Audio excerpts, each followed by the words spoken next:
PT PLN, Persero, mengumumkan kebutuhan investasi sebesar Rp3.000 triliun untuk mewujudkan Rencana Usaha Penyediaan Tenaga Listrik, RUPTL, 2025 hingga 2034, sebuah angka yang belum pernah terjadi sebelumnya.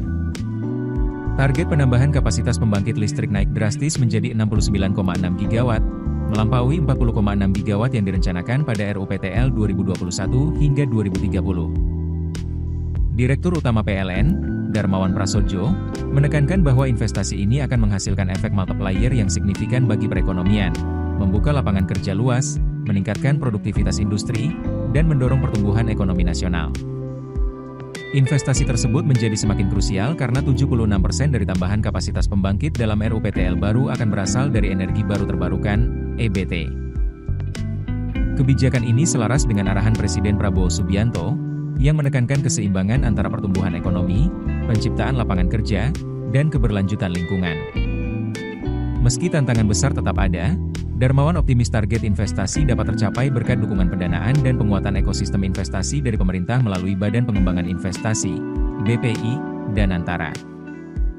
Rincian RUPTL 2025-2034, total penambahan 69,6 gigawatt terdiri atas 42,6 gigawatt, 61%, energi terbarukan, 10,3 gigawatt, 15%, storage, serta 16 gigawatt pembangkit fosil, 10,3 gigawatt gas dan 6,3 gigawatt batu bara.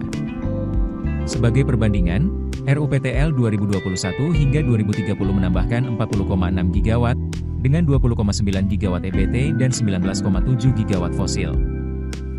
Target pembangunan dibagi dua fase, 27,9 gigawatt dalam 5 tahun pertama, diikuti 41,6 gigawatt pada 5 tahun berikutnya, guna mendukung proyeksi pertumbuhan ekonomi 8% pada 2029. Pengamat energi dari Energy Shift Institute, Putra Adhiguna, menilai realisasi rencana ambisius ini sangat bergantung pada peran serta swasta, mengingat struktur pembangunan pembangkit tradisional adalah 70% Independent Power Producer, IPP, dan 30% PLN.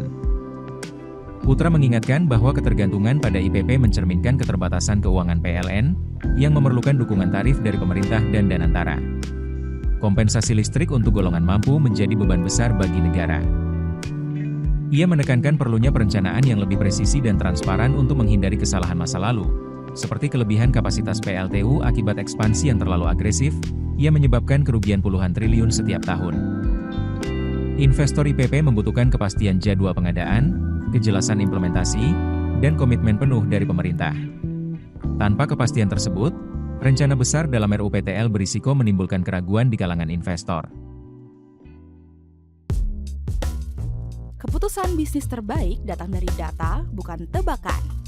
Mudah berlangganan Business Insight dengan subscribe with Google.